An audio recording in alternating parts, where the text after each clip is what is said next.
if we don't rejuvenate that enthusiasm, you know, we did this town hall last night in Green Valley, and part of that, this whole wall project is to try to get the embers, you know, try to get the heat building again for 2020. This year, 2019, I think is going to be the nastiest, most vitriolic year in American politics since 1856, right? That you saw yesterday, and this is one of the things I fought in the 18 campaign, was that focus on the House of Representatives and not the Senate, not the governorships. The Senate and the governorships are very important, and I'd always love to have, you know, additional senators. But if you lose the House of Representatives, you get the ability to weaponize everything against President Trump and the entire administration. And everything you wanted to see was yesterday in that hearing with the acting Attorney General. If you have not had a chance to watch it, it is so inappropriate how they treated him. This is going to be every day. You know, think of what's going to happen when we get the Mueller report. You know, if we had held the House, the Mueller report was going to be a doorstop. It's an historic document. You know, Jerry Nadler and Schiff, when these guys get the Mueller report, it's going to be, you know, it's going to be week after week after week. We've got to get through all that in 19 at the same time to build the case for the 2020. I don't know if you saw today, Elizabeth Warren announced, and by the way, she's announced essentially it's a socialist or quasi-socialist platform, and so that's what we're up against. But it's the Saturday mornings at 10 o'clock to noon that are going to make the difference here. The burden's going to be on your shoulders. If we can get the fire back of 2010, we're going to do fine, and we're going to recreate 2016. But if we're, you know, if everybody's not focused like in 2018, if you aggregate up the numbers in the House races on a national basis, we lost 52 to 46. If you aggregate it all up, and it's, you know, it's where the economy's going, everything like that. There's no need to do that. So I'm just honored to be here and spend a few minutes with you guys and let you know that when I heard this was going on, I wanted to come by and say thank you, because this is the way we're gonna. I can take a few questions. Any questions? Any questions about what we're trying to do in this wall situation? Was anybody down in Green Valley last night? No. Could you talk about Yeah, Brian. So it's the triple amputee veteran. Have you had a chance to see him? Donated. So he came to me. You know, it was kind of a screwy idea, but he came to me after he'd already started it, and he had this thing about fund the wall. And I said, look, dude, it's not like the federal budget. It's not like you can kind of say, hey, I want to raise some money in my neighborhood and go put it towards a tank, right? It doesn't work like that. There is a way in the National Park Service that you can designate money or set up a fund to like help with the refurbishment of the Washington Monument. So the National Park Service has it. Everything else, your check just goes into the Treasury. So I said, look, here's what's probably going to happen. They're not going to authorize a wall, and all your donors' money is just going to go into the Treasury to pay, you know, the $1 trillion deficit. Is that what they want? And he says, well, no. And I said, well, why don't we flip it and actually put a citizens group together, just go build a wall. Go build part of it. And we went back to the GoFundMe guys who are all left-wingers. And they said, oh, well, we'll do this, but you've got to go back and recontact everybody and let them know, essentially raise the money over again. So I told him, I said, fine, we'll try it. I said, I think a third of the people will do it, we'll see. He's I think 85%, first of all, it's the biggest GoFundMe thing in history. And I'm not a GoFundMe guy, but it's the biggest thing. It's $20-some million. The 20 million on just GoFundMe, that's the first. Now it's much more. But on GoFundMe, because they're such lefties, at the same time started throw a ladder over the wall and a tunnel under, which raised about $100,000 each, right? So I said, go back and tell everybody. They came back in, I think 85% of the people have now they've had contact with. 97% of the people have opted in. Yeah. So I tell you what this shows. It's just frustration out there with people that they're tired of talking. Yeah. They're tired of watching Fox, and they're tired of listening to talk radio. Not that they don't love doing that, but they want to take some action, right? They want to take some action. And so this is a way, and look, here's the thing with the Trump agenda. When we simplified the campaign to 3 things. Number 1, stop mass illegal immigration and limit legal immigration to get our sovereignty back, to protect our workers, the African American, Hispanic workers against the mass illegal immigration and protect the tech workers against this unlimited legal immigration. Number 2 was bring back manufacturing jobs from China, right? And number 3 was to somehow get our hands around and start to extract ourselves from these unending foreign wars that cost us $7 trillion. That's the 3 legs of the stool, okay? That's why, you know, we focused on like where the highest casualty rates were in the Afghan and Iraq war. That's where we won an incredible amount of Reagan Democrats, right? In those states of Wisconsin and Michigan and Pennsylvania, Ohio. This was a very targeted, we were very targeted on the people that we felt we had to get to. And they came to our side, and that's how we won. If you look at it right now, the nullification project started day 1. Remember, the opposition party media, the Democratic Party, donor class, they fought Trump from the beginning, just like they fought Brexit, right? Brexit in 2016 are kind of inextricably linked, right? The same motivation. Remember, Brexit happened because you had working class Labour Party people who voted to leave. So now in 2019, where do we stand? There's no Brexit deal, right? The EU has fought them tooth and nail, and I keep telling them, and I've told the people in the government, just do a hard out on the midnight on the 30th of March. Just leave. Just leave. Keep calm and carry on. We'll be fine. And here with Trump, now we're at the 2-year inflection point, and you've got the wall, you have the China deal, and you have the extraction from Syria and Afghanistan, all coming together at the same time. So the next 90 days is really going to be, I think, the defining moment for the Trump presidency, besides all these investigations. And so I think that's why the president needs your help. And I've been very happy. If there's not some element of building the wall, if he builds a wall, makes structural changes in China, just doesn't take a trade deal, and starts to extract this in a smart way out of Syria and Afghanistan, he'll win on that side. Right? You don't do those 3 things, because the math works for us. We have to get deplorables plus. If we get to deplorables plus they bring a neighbor, we win. But if you have a softening of 5 or 10% of the deplorables and say, hey, look, he just turned out to be a conventional politician, it makes it very tough. So you just gotta, all you gotta do is you have to, it's very simple, just do what you say you're going to do. You do that and we're gonna win, and we're gonna win big. Particularly as you've seen the radicalization of the Democratic Party. Remember, all 5 of their initial candidates right now, all of them signed up for the Green New Deal. The scary thing about the Green New Deal is how infantile it is. I mean, it's like a middle school term paper that you got a C- on, right? All five of the presidential candidates signed up for it. Yes, sir. Thank you very much for showing.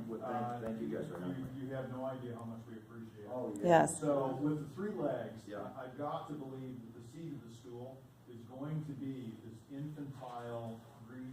I pray that President Trump hammers away at, they have revealed what they stand for. 100%. Can you shed a little light on Yeah, that? it's one of the reasons I always, if you read Politico, I'm always very complimentary of AOC. Yeah, she's the best thing ever happened. And she said she irks Nancy Pelosi like no end. Right? So saying, oh, she's the future. She's fantastic. She's amazing, right? I think it's one of the reasons when we first got into the executive orders, when you saw about the travel ban, you saw what we were trying to do to stop, to start doing vetting. That we knew, I felt, was going to start to bring out the radicalization of the Democratic Party. Remember, the Democratic Party is driven by this kind of cultural Marxism. Last night we were interviewed as part of this documentary Vice that network is doing a documentary on Brian Colfax and the movement. And when you see these young people, when they come there, they've been so, it's so much propaganda. It's literally cultural Marxism, right? And so that's what they continue to spout. The Democratic Party's been radicalized. I mean, think about it. Kirsten Gillibrand's running, and the first thing she did, she wanted to apologize for her racist past. Her racist past being that she voted for appropriations bill as a congressman that had ICE fully funded. Okay? If you go through, the greatest thing I think we've got is the continual radicalization of the Democratic Party. The other thing, if you notice when I talk all the time, I'm saying, gosh, really the Democratic Party is so radicalized, I can really see a centrist Democrat kind of trying to come out and run a guy like Schultz, because the math works. If you get a Bloomberg or Schultz in this thing, Trump will win with 400 electoral votes. Because because that'll suck more. See, there's a real tension in the Democratic Party. There are centrists, there are all these Wall Street guys that are quite concerned about the radicalization of the Democratic Party. I think we just have to see it plays out. I think with President Trump is just continue to do what you're going to be. See, I think the State of the Union was a terrific speech. And the reason it wasn't all the happy talk about working together. He cut through three things. He says, I'm going to build a wall. He says, I'm going to demand structural changes in China, which is everything, right, in this economic war. And number three, we're getting out of Syria and Afghanistan. Those are three pretty, and then at the end, he put in high relief the differences. They're tending towards democratic socialism, and we're the party of freedom and liberty. It's a pretty big gap, right? I think that's all the American people. That's why I think it was a terrific speech, not for the happy talk about we're going to work together and all that stuff. Because you can see that, well, I told him, I said, let's see what happens the next day. You know, the very first couple of drafts of that speech were a lot more group hug. Then when President Trump really got into it, you saw the Trump come through, right, in the pushback. But the reason was is the next day, Adam Schiff comes out and drops the House Intelligence Committee where he's going to investigate the president's finances. I mean, that's not an intel thing. He's going to investigate all the Deutsche Bank relationships. He wants his tax returns. These people are out to destroy Trump. And the reason they need to destroy Trump, they need to destroy Trump to send a signal to you guys, right? He's the voice. The first time that the middle class and the working class in this country, I think, has had a voice in the room is President Trump.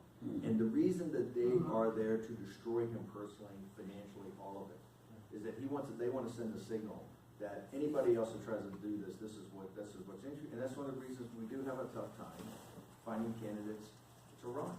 Right, it's just what you have to do personally is pretty strong. Their accountability, they're not held accountable. Their accusations are based on lies. Why aren't they being held accountable? Mueller's investigation into this Russia business is a lie. It was created with Clinton's money. Yes. Look, I think the Russian collusion is a joke, and they know that. That's why you hear very little about this. Look. I think that Mueller's investigation is going to be 900 pages long. I think there's going to be 50 pages on collusion, which will be like Wikipedia and Roger Stone, stuff like that, marginal stuff. And I think it'll be 850 pages of obstruction of justice. Somebody like Rachel Maddow will broadcast live for 7 days. She won't take a bath, right? She'll be obsessed. She can take one page in 30 minutes because it's going to have. The president's just got a different operating style. Everything he did was correct, but it's like, their heads just blow on it. So I think it's going to be, that's a politicized, that's a political process. The ones that concern me more is where they're coming after him in the judiciary process with U.S. attorneys, etc. You see that the inauguration committee now has a federal grand jury in New York. They just sent out you saw the subpoenas the other day, right? Pretty substantial. What they're doing in the Trump organization, pretty substantial. So in those things, we're just going to, that's what I'm saying, 19 is going to be a grind. Trust me, it's going to be, they're going to put pressure on him like nobody's business. That's what we got to get a couple of things accomplished, hunker down, and then it's groups like this that have got to go out and just generate, modern politics today is all about, it's not about persuasion. That's what all these commercials are, just the way the consultants make money. It's literally getting out the vote. We have to turn out the vote, and most of that vote is going to be turned out grassroots. Yes, sir. I love the three-legged stool. The focus is the way you want to do to get everything to win. But I think we're vulnerable in the area of healthcare. And in the case of, I think Ronald Reagan said, the way to socialism is through healthcare, and I think that's Achilles' heel for us. I think at the end of 18, they really threw that at us, and kind of took votes away from us there. I think part of what we have to look at may not be a fourth leg, but it certainly is something we've got to take away from them. It's a pretty good weapon. I 100% agree. We just failed to act on that. Here's the problem. Conservatives in the Republican Party, we have so many different ideas. It's like, remember, we started with healthcare because Ryan told us, hey, we voted 50 times. Look, the original sin of this administration, we won in a coalition, right? We would not have won it unless we had the Republican establishment. Now, I reached out to Reince Priebus the very first day. We had the whole team on board. We said we're going to get the judges, the right to life stuff, all of that. We won as a team. And then we try to govern as a team. One of the problems is the Republican, I think, establishment, particularly in the regards to health care and the tax bill, the original thing that they had in November, December of 2017 is nowhere near what got, you know, eventually voted on or pushed through. The tax thing radically, Ryan's thing on border adjustable taxes was so different than the tax cut that came through. On healthcare, I mean, you tell me. I mean, the Republican Party is just not, there's not a set of ideas that right now it's all kind of, and that's why I think President Trump hasn't really pushed anything. It definitely hurt us, there's no doubt Well, about that's it. one of the Democrats' three legs Yes, too, 100%. is healthcare. And 100%. of course, for education, those things are there. And we can take that away and come up with solutions. What you need, look, the best idea I heard and the one I pushed is what Lindsey Graham in the term came, make it like the 2000, like the 1996 welfare bill, push it back to the states. You don't do away with the taxes, unfortunately. You push it back to the states, let the states become individual labs and let insurance cross party lines. But even that's kind of a cop-out, because it's not really an organized plan, it's just kind of push it back. But that's and that's by far, if you look at everything that was done, that's by far the best. I agree with you. That's a Achilles heel, and unfortunately, given what the legislative agenda is for this year, it's gonna be an Achilles heel in 20. We're just gonna have to work past that. Anybody else? I don't take too much of your time. I know you got work to do. Just, what, Yeah. do you think we're ever gonna see a hearing on the Clintons and the PDDs? Yes, we know that gossip, you know, The answer's before no. there's The answer's no. So, Look, I worked this, I'm the guy that did Clinton Cash for Peter Schweitzer. We're the guys that, you gotta remember the whole thing about the emails and all that. It is Judicial Watch, Citizens United, it's Tom Fitton, Dave Bossie, Peter Schweitzer, Steve Bannon that we even know about that. It was the FOIA request in 2014 on her Secretary of State that it came up that she even had 33,000 emails. So we've been working on this for years. The answer is, and here's just a brutal reality.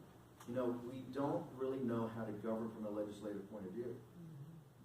You compare, we had the House of Representatives, particularly under President Trump for 2 years, right, with the investigations, compared to what the Democrats are gonna do. Did you ever see a session like Friday with the Republicans? no. We had the full ability and the full power to investigate all that, and we did nothing. The thing that upsets me the most, and I put this on Paul Ryan punched out. Okay, the reason we lost the House of Representatives is that the donor class and Paul Ryan just punched out. We never really gave it a fight. And we gotta be brutally frank about this. We got blown out. We lost 40-some seats. I don't hear any happy talk. We won the Senate. I know the president feels better. It's happy talk. We got crushed, and we quit. We quit in the House of Representatives. The thing that upsets me the most on the House Intelligence Committee is that it's just not the FISA courts and all the information about the FISA courts. Those committees gave Rosenstein a series of subpoenas on everything that would blow up Crossfire Hurricane. This Crossfire Hurricane situation, that's what McCabe and those guys started when they closed the file on Clinton in July of 16. They started a thing called code word Crossfire Hurricane. And this is not wingnut conspiracy theory stuff. This is all documented in testimony. We had the ability to force Rosenstein to turn over all that information to basically committees that have the classifications to deal with it. Because they're saying, oh, this will expose Foreign Intelligence Service, the British. this will do, you know, Stephen Halper, the guy's name's out there. And my point was, hey, that's fine, but it is what it is. Look, I'm a right-wing conservative, I'm a right-wing populist, right? But I believe we need a church commission like was done back in the 1970s. The FBI, that I respect tremendously, and the CIA, which I do respect, certain elements of those organizations are out of control, and they have to be held accountable. Now, that being said, we had all the power. We had the executive branch, we had the House of Representatives, it was fully within our power. And I'm a big believer in no whining, no tears. We had it, I don't want to hear about it. The chance that we should have that, and we should have it, is zero. The only chance we'll get is we get the House back, and then I think they'll claim it's too late. The Clintons, look, first off, Barr is about as establishment as you get. Yes. I happen to think, in this period of time, he's probably a guy you need, given his gravitas and what he brings, but he's no firebreather. I mean, he's on the board of Time Warner, right? They oversee CNN. He was one of the guys he's one of the guys that wanted to do the Time Warner AT&T merger. So no, I don't expect Barr is going to be is gonna be doing that. But look, once again, it's about holding folks accountable, and that we have to hold ourselves accountable. That was a failure of the Trump administration, failure of the president, failure of the people around the president, and the heroes in this, and the guys you support all the time, and I saw them do the work, are guys like Mark Meadows and Devin Nunes. The Freedom Caucus. And Freedom Caucus, and Jim Jordan. Those guys, they've worked this every day, and that's what we got. And you'll never, under shift, you never see any of this. You gotta remember, when you're in the minority, you don't even have to show up to work. It's nothing, it's the way the system works now, it's winner take all. So they have a few blocking things they can do, but other than that, we're out. Yes, sir. What's your 1 to 10 rating of the people that presidents rely on for advice from this close in citizenship? Peter Navarro, a 15, right? Stephen Miller on immigration, a 10 plus. Lighthizer, a 20 on a 10 scale. And then, it's not good luck. The problem initially with the administration is that we did try to accommodate, both the establishment Republicans and more of the populist kind of nationalists, but then we had a number of progressive Democrats. And you can see this in look, I'm not shy about saying this. The things like the prison reform bill and these things are not our priorities, right? That's what he's spending political capital on things that are not our priorities. And if it would get you anything on the other side as far as being working together and all this, I'd be all for it. It gets you zero. It gets you absolutely zero.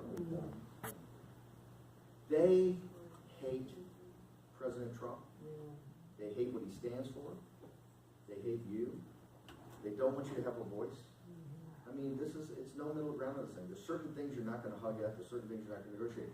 I'm a huge believer in democracy. That's why I love the Tea Party. We got to win. We just got beaten. We got beaten by our own methods. They went door to door. They really hustled for that victory in 18. We have the ability, because I think we have the economy on our side, we have the right ideas on our side, we can do it. We just need to get the grassroots fired up again, and I understand why the grassroots is not fired up. But no, outside of those guys, on a one-detail basis, there's some people that are negatives that are around the president, and I think that, look, you get to read today.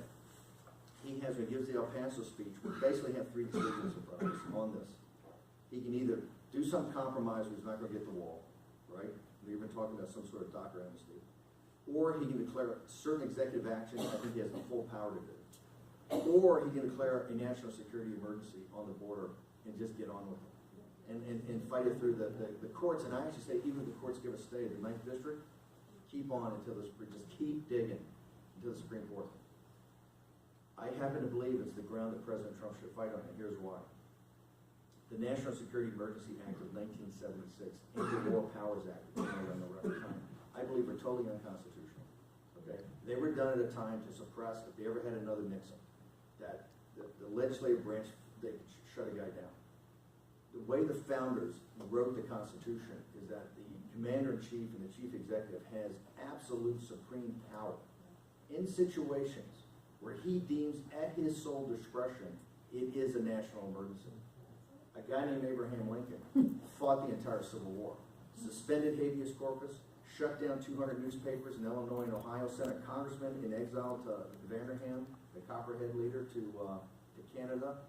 And remember, the Emancipation Proclamation is nothing more than the travel ban. The Emancipation Proclamation, the executive order.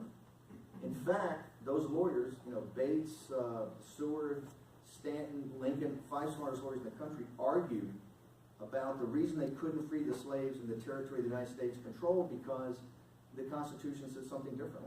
So the executive order only was in areas under rebellion to the Constitution. It was later, that's why that movie Lincoln focuses on the amendments that Lincoln knew he needed in the Constitution, because the next administration, like we came and got rid of Obama stuff, you could totally do away with the Emancipation Proclamation. Here's my point. The founders, and I think Lincoln said the Constitution is not a suicide pact. The founders knew that certain emergency situations, the commander-in-chief is deemed to have executive power to act. Donald J. Trump has that power to act on the border. And if he's going to get in a constitutional fight, I'd much rather pick this ground to fight on than Stormy Daniels. If you're gonna fight, they're gonna get you. If you're gonna fight, pick the ground you're gonna fight on. Let's fight on a big constitutional issue about executive power. And what's better to do on the wall? It's almost like it's foreordained. So that's what I said last night. I think he needs his prayers. And the reason President Trump needs prayers is that he gets, read the Wall Street Journal on Friday about China. The whole article starts off with all the Wall Street guys every day are on him nonstop. That if you force them to do structural changes, it's going to take too long, it's going to roll apart, and the stock market's going to go down. What you have to do is a $2 trillion deal on soybeans, which is nothing. That's just cosmetic makeup on the problem. It's not going to get the jobs back. Trump's heart's in the right place, but the people around him, the pressure is constantly to compromise, constantly not to follow the vision that got him into the office in the first place. So if he sticks to the program, we're going to be fine. And he knows that?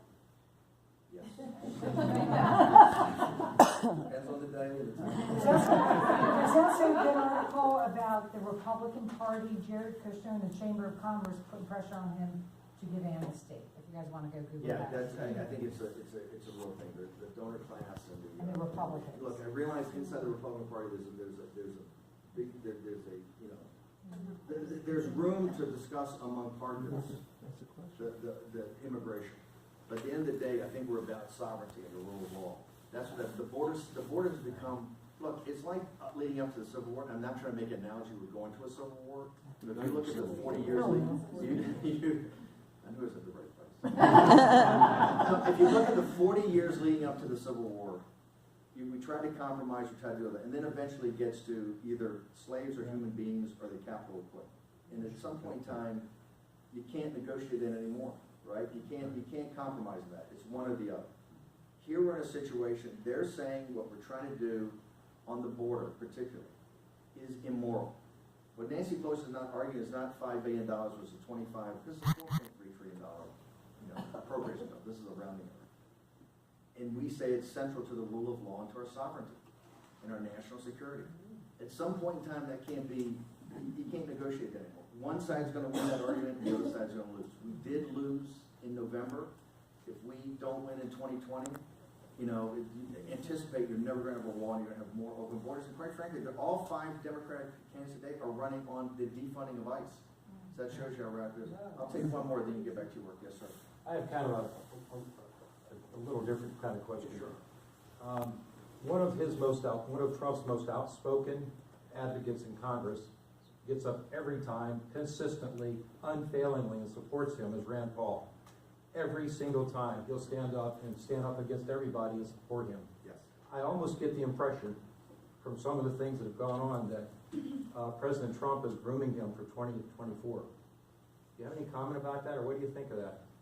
I think in 2024, look, I think Senator Paul, and remember, here's one of the things. It's like, go back to the days in the Cold War, when we had those great victories with Reagan. And remember what the Republican Party was then. We were a coalition, right? You had the religious right, you had the anti-communist guys, you had the tax cut, the economic growth. We were a tent of people that didn't all totally agree, but directionally agreed one way. One of the things we're going through now and trying to figure out how to govern, and also how we go forward, we also have kind of a coalition. I love Rand Paul. The libertarians are quite different than the populists, right? They're totally a free trade guy and kind of open borders to a degree, except for national security. We're hardcore tariffs, protection, build our industries, close borders, citizenship value. We're trying to work together. Then you've got the Republican establishment. They're into tax cuts and the way the system's working. In that regard, I think Rand Paul is one of the great, potential lights that we've got, particularly the way he expresses that kind of libertarian aspect of our movement. I do think that it's not that I love all these people, but I think we've got a pretty good bench coming up. I look at our bench compared to their bench. I think ours is pretty strong. We've got Mike Pompeo. Pompeo is doing the Lord's work as thing. I think Tom Cotton in the Senate is doing a good job. I think you've got Vice President Pence, I think, is grinding away, right? Pence is a grinder. I think he's doing a good job. I think you got somebody like Nikki Haley. I may not agree with everything Nikki Haley does, but I tell you, Nikki Haley is very formidable. right, and would be a very formidable candidate, particularly teamed up with somebody like a Pompeo or a Rand Paul. So I think our bench, you know, what we've got coming after Trump, it could be pretty strong as some of these governors, right? We can start to groom some of these people, so I think Rand Paul's terrific, and I think that, you know, particularly how he works. He doesn't agree with everything we agree with, don't agree with everything that he does, but